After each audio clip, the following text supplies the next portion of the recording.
Aleluia! Nós precisamos adorar com alegria, irmãos, mesmo sem entender. Mesmo sem entender. Porque eu pergunto para você, o que é adoração? Eu vou fazer uma pergunta um pouco mais profunda. Quais são os princípios da adoração? O que eu preciso para adorar? Não, eu preciso saber como é que adora para eu poder adorar. Eu preciso saber o que é adoração para eu poder adorar. Pois é, na casa de Deus você não precisa saber de nada. Você não precisa nem saber o que é adorar para você adorar. Você não precisa nem saber como adorar para você adorar. É confuso, né? É Deus. Ele é desse jeito. Ele confunde a ciência, ele confunde o sábio. Ele revela a sua palavra aos pequeninos. O Senhor é dessa maneira. Porque para pensar que a palavra de Deus diz que sem fé é impossível agradar a Deus. Se você chegar aqui, pode chegar alegre, pulando, saltando. Se você não tiver fé, você não tem como agradar a Deus. Agora, o que é fé? Fé é a certeza do que eu espero, mas a prova daquilo que eu não vejo. Eu não vejo, não estou vendo. Eu não consigo ver, não tem jeito de dar certo. Mas vai dar certo, isso é fé. As circunstâncias estão dizendo que não tem solução, mas Deus tem a solução. A lei está dizendo que o negócio agora ficou feio, mas Deus está no controle de todas as coisas. Isso é fé. Você tem certeza. E a palavra de Deus vai mais longe. Ele diz o seguinte: a fé que você pode ver, ele diz a esperança. Porque fé é o que você espera. Ele diz assim: a esperança que você vê, isso não é esperança. Você está vendo como é que é a esperança? Esperança é algo que você não vê. Então a fé é dessa maneira. E assim como a fé, nós não podemos ver aquilo realizado, mas pela fé nós podemos ver realizado. Então, a adoração, irmãos, é o resultado da fé. Eu disse aqui que você não precisa saber adorar para adorar, porque a adoração é o resultado da fé. A fé você não pode ver, a fé você não pode tocar, mas adorar é o resultado da sua fé. A palavra do Senhor diz que Jesus estava em Jerusalém numa festa. Eu acho que Jesus não perdia uma festa, por isso que eu gosto de fazer festa aqui na igreja. Eu digo, quem não faz muita festa, irmão, vai chegar lá no céu, vai estranhar muito o céu, vai achar o céu muito esquisito, pessoal muito festeiro. Então, você vai ver que o ministério de Jesus já começou numa festa. E Jesus está lá em Jerusalém, na festa dos tabernáculos, se divertindo, porque tem pessoas que acham que Jesus não se divertiu, que Jesus não teve emoções.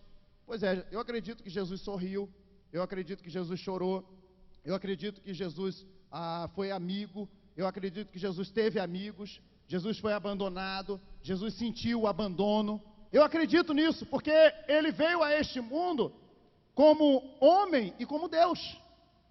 E a gente vai tentar explicar isso mais para frente. 100% homem, 100% Deus. É isso aí, as coisas de Deus é assim meio estranha. E Jesus estava passeando em Jerusalém na festa dos tabernáculos e de repente uma cena faz com que ele pare, um cego de nascença. E é a primeira vez que a Bíblia cita a respeito de um cego de nascença.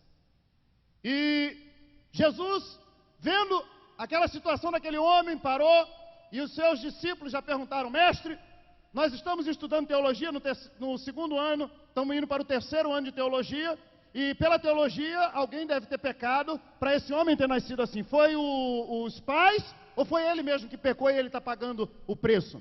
E Jesus disse: nem ele pecou, nem os seus pais pecaram, mas ele nasceu dessa maneira para que se manifeste nele a glória de Deus. É lógico, irmãos, que aquele homem pecou, é lógico que os pais dele pecaram, porque a palavra do Senhor diz que todos pecaram e destituídos foram da glória de Deus. O que o Senhor Jesus estava ensinando é que aquela cegueira ali não era devido ao pecado. Então aquele homem agora, na frente do Senhor Jesus, cego de nascença, Jesus faz um lodo, porque Jesus opera do jeito que Ele quer, a hora que Ele quer, da maneira que Ele quer, quando Ele quer, com quem Ele quer, da forma que Ele quer. Preparou um lodo e colocou nos olhos do cego. Me chama a atenção que Jesus é poderoso para dizer assim: eu quero que você veja, apenas isso, porque basta uma palavra do Senhor e o cego passa a enxergar. Basta uma palavra do Senhor, como aquele leproso disse: basta uma palavra tua e eu serei limpo. Basta uma palavra do Senhor, o leproso é limpo. Basta uma palavra do Senhor, o paralítico é curado. Basta uma palavra do Senhor, aquele que está caído é levantado. Basta uma palavra do Senhor, aquele que está morto se levanta, porque o Senhor é poderoso. Mas ele trabalha do jeito que ele quer, da maneira que ele quer, a forma que ele quer. Ele resolveu cuspir no chão, fazer uma nojeira assim com o dedo e tacar no olho daquele homem. E ainda mandou ele lavar no tanque de Siloé. Vá lá e se lave no tanque de Siloé. Então, aquele homem não viu Jesus, porque ele foi lavar no tanque de Siloé. E quando ele obedece, porque é melhor obedecer do que sacrificar, ainda que você não entenda a maneira que Deus trabalha, se você obedecer, você vai ser beneficiado. Se você obedecer, você vai poder enxergar. Aquele homem obedeceu, foi ao tanque de Siloé, se lavou e pôde enxergar, passar a enxergar. Quando ele sai do tanque de Siloé, irmãos, ele era conhecido. Todo mundo fala: mas peraí, você não era aquele cego que estava lá na porta da igreja pedindo esmola? Como é que você está enxergando aí? E alguns disseram: não é ele não, rapaz, é um que parece com ele, mas não é ele. E outros disseram: não, é ele mesmo, porque eu conheço. E ele dizia: sou eu mesmo, era cego a vida inteira. E alguém chamou ele e disse assim: mas o que aconteceu? Aí ele disse assim: o homem. Ele não disse um homem, ele disse: o homem chamado Jesus fez um lodo, colocou no meu olho, e eu era cego, e agora vejo. O interessante, irmãos, que Jesus era um nome popular na época. Muitos se chamavam Jesus, mas quando falou o homem chamado Jesus, todos conheciam. Os fariseus conheciam, os saduceus conheciam, os publicanos conheciam, o povo conhecia, o cego que nunca tinha visto conhecia. Deixa eu te falar uma coisa: podem falar mal do seu Jesus à vontade, mas eles conhecem o nome poderoso de Jesus Cristo de Nazaré, porque Jesus é conhecido no céu, na terra e embaixo da terra. Os demônios disseram: olha, eu bem conheço Paulo e também conheço Jesus de Nazaré, porque Jesus Cristo é conhecido.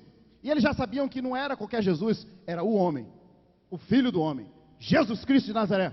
E chamaram aquele cego, que já não era mais cego, à presença dos homens da sinagoga, dos sacerdotes, dos religiosos, e pediram para ele contar a história. Conta a sua história. Ele disse assim: eu era cego e encontrei com Jesus, ele passou um lodo nos meus olhos e eu passei a enxergar. Disseram para ele assim: esse Jesus que você está falando aí é pecador. A resposta daquele homem foi a seguinte: se ele é pecador, eu não sei. Eu sei que eu não enxergava e agora eu enxergo. Tem muita gente duvidando do seu Jesus. Tem muita gente pedindo explicação do seu Jesus. Tem muita gente pedindo para que você explique teologia, para que você explique dificuldades que a gente não consegue entender, mistérios que a gente não consegue entender. Mas faça igual o cego, você não vai entender tudo, só quando chegar aquele dia, porque Paulo disse: hoje eu conheço em parte, mas o dia, o que é em parte será aniquilado, e eu verei como ele é. Enquanto nós estivermos aqui, nós não vamos conhecer na totalidade, nós não vamos ter resposta para todas as perguntas, mas uma coisa eu posso dizer ao mundo inteiro: eu era um homem que bebia e já não bebo mais. Eu era um homem infeliz e já não sou mais. Eu era um homem sem esperança e já não sou mais, porque Jesus Cristo me deu esperança, me deu um coração novo, me deu uma vida nova, me deu um futuro promissor. E você também pode dizer: eu não sei como é que funciona esse negócio de adorar, mas quando eu começo a adorar, Ele começa a fazer algo dentro de mim que eu não consigo me conter, e eu adoro a Jesus com alegria. Você não precisa entender, irmãos, para ser um adorador. Você não precisa entender para adorar ao Senhor. Eu quero que o Senhor prove. Depois você vai ler lá João capítulo número 9, capítulo todinho.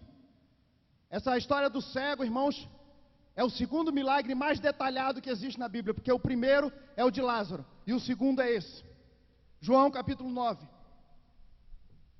Os homens chamaram ele de novo e disseram: nós queremos saber essa história de novo. Ele falou: já contei para vocês. Vocês estão querendo o quê? Que eu conte para